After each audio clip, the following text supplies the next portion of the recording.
ng Pilipino, may karapatan manatili sa Pilipinas. Di po ba? Eh ngayon, natatakot na yung mga OFW natin, nandun sila, wala naman magtatanggol sa kanila. Kung mismo sa sarili mong bansa, pwede kang tangayin ng sino man. Abay, anong kasiguraduhan na safe sila sa ibang bansa? Hindi ko masagot at nahihiya na nga ako sa ating mga OFW. Hindi ko maintindihan kung ano masasabi sa kanila dahil nagagalit nga. Ba't daw ganun ang nangyari? Pero magko-closing na lang po ako. Palibasa wala tayong sagot sa araw na ito. Walang dumalo sa ating pagdinig. Hindi nila dininig ang pulso ng bayan. Paano tayo uusad kung mismo mga dapat magpaliwanag ay nagtatago sa dilim? Paano natin mapapanagot ang mga ayaw sumagot? Pero hindi tayo titigil. Sama-sama natin ihahatid ang mga sabpina na hinanda ko na.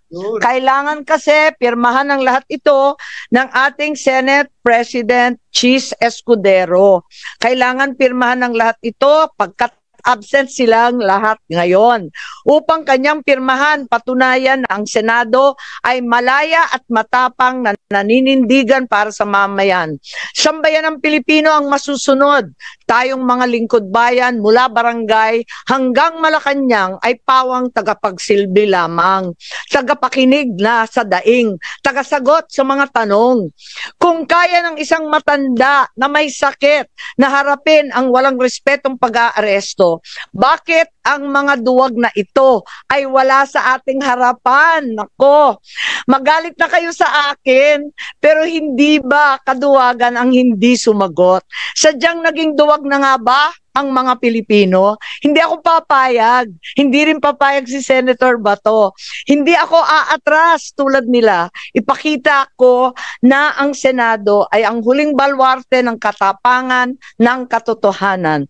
Kung ang sigaw ng sambayanan sa ICC para kay PRRD ay bring him home, ang sigaw ko sa Executive Secretary Bersamin para sa mga pinoprotektahan niya, bring them here to the Senate now.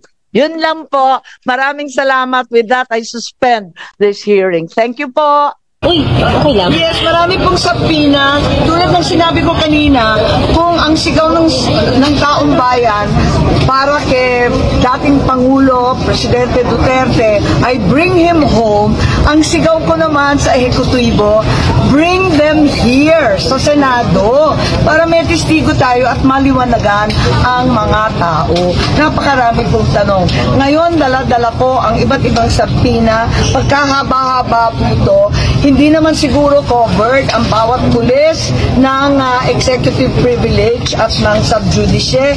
Andito yung mga sabpina para kina Jean Fajardo, General Nick Veloso Torre, ang ating mga secretary, Special Envoy Marcos Lacanilao. Ang dami po ang dami-daming hindi sumipot, kaya hindi tayo makausad sa atin. Andito rin si General Marbil. Ang dami pong sabpina. Ang problema ko talagang kinakailangan pirmahan ito. Dalawa ang pinadala ko kay Senate President Chis Escudero. Pero nung Lunes pa inaantay ko, hindi pa lumalabas. Ngayon magpapadala ako muli. Sana naman pirmahan at lumabas na itong sabpina.